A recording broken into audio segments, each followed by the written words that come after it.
Oui, Monsieur l'ambassadeur, juste une demi-question après tout ce que vous avez dit et après ce que vous nous avez expliqué. Donc, on a bien compris que l'État turc ne finançait pas la religion en Turquie, mais est-ce que vous financez des institutions turques en France? Parce que ça nous intéresse. Des centres culturels ou des centres cultuels, ou est-ce qu'il y a une activité financière entre l'ambassade et les communautés turques, franco-turques installées en France? Est-ce que vous aidez un centre culturel qui pourrait devenir ensuite un centre cultuel? Est-ce que vous avez, comme d'autres pays, et c'est un peu la raison pour laquelle vous êtes aussi là aujourd'hui, comment est-ce que l'État turc aide financièrement les Turcs installés en France à pratiquer leur religion? Bon, la première question, le rôle exact de ces assistants sociaux, c'est encadrer la communauté turque et puis essayer de les aider à avoir une formation religieuse, comme je dis, pour qu'il n'y ait pas de dérapage vers les extrémismes. C'est ça.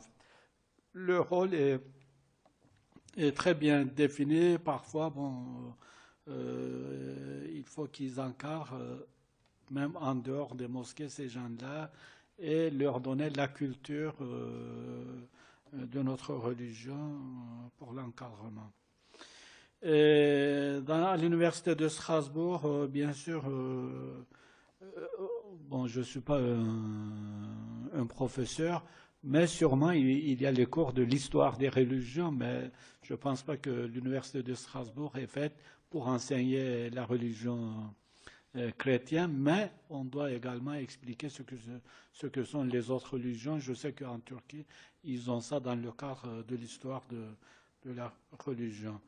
Pourquoi assistance sociale? Je crois que c'est plutôt à cause des problèmes administratifs en France.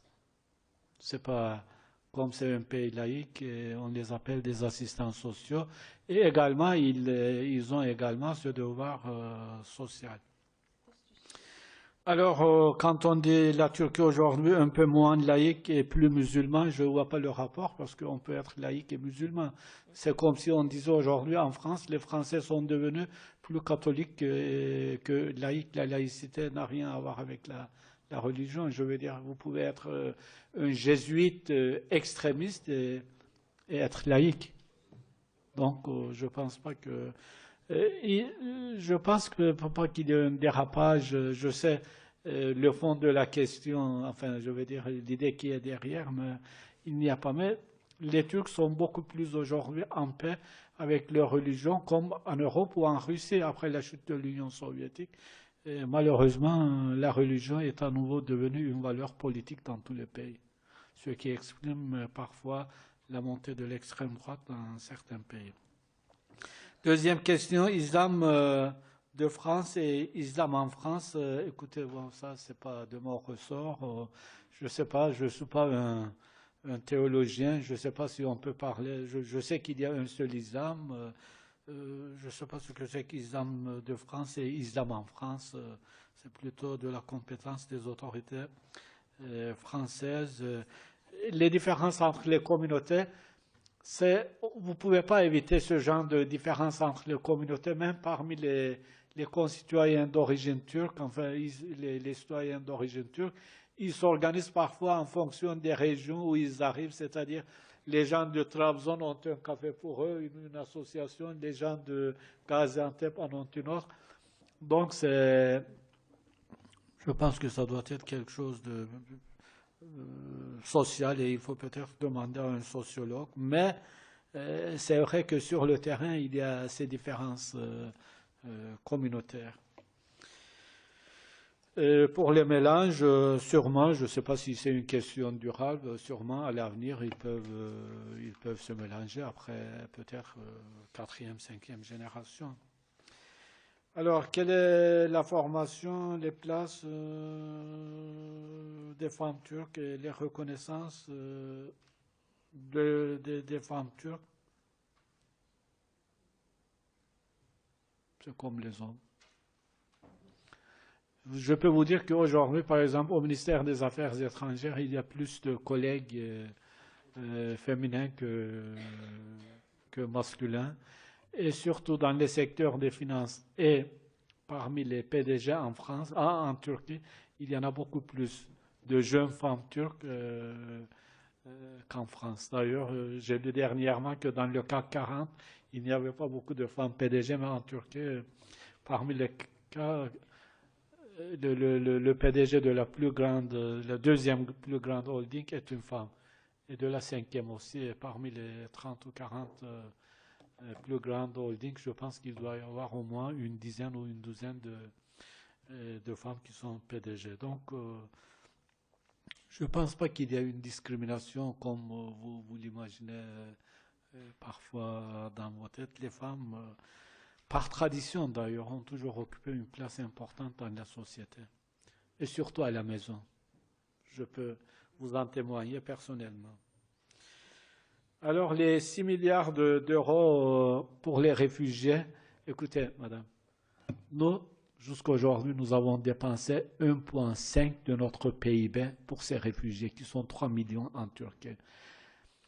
1,5% de notre PIB est équivalent. Si la France avait fait le même effort, elle aurait dû dépenser 32 milliards d'euros. Et si l'Union européenne avait fait le même effort que la Turquie a fait, l'Union européenne aurait dû débourser 215 milliards d'euros, pour vous donner une idée. Alors, quand on fait un accord et on dit on va reprendre les migrants, les réfugiés qui vont vers l'Europe, on va les garder chez nous, ce n'est pas à la Turquie de porter seul ce fardeau financier et humain. Donc, l'Union européenne a dit nous allons contribuer, nous allons également financer ces réfugiés. Et cet argent, nous ne l'avons pas demandé, c'est l'Union européenne qui va l'envoyer directement aux réfugiés dans le cadre des projets bien spécifiques. Et croyez-moi, si les réfugiés attendaient l'aide de l'Union européenne, la moitié aurait déjà crevé de faim, parce que vous connaissez les rouages de Bruxelles, le temps que ça passe par les commissions, que ça devient en crédit.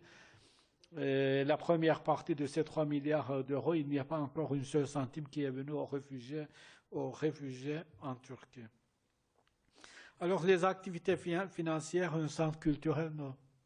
Non, nous avons parfois, par exemple, en tant qu'ambassade, quand il y a des projets bien spécifiques, qu'on me demande d'aider un peu le financement, par exemple, il y a une exposition d'art contemporain et il y a l'artiste qui me demande si l'ambassade peut payer ses frais d'hôtel ou d'hébergement ou le transport de ces tableaux, tout ça.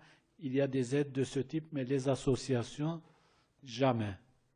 Parce que c'est de la responsabilité d'eux-mêmes, ils forment leur association et c'est à eux de le gérer. Donc que le nom soit centre culturel ou autre, nous n'avons pas un financement pour ces associations. Je vous remercie beaucoup pour votre attention. Si j'ai été un peu long, je m'excuse et je vais m'excuser auprès de mon ami ambassadeur du Maroc s'il attend là. Merci beaucoup, monsieur l'ambassadeur. Pas de souci sur la durée des débats. On avait beaucoup de questions à poser. Merci pour votre contribution à nos travaux. Merci.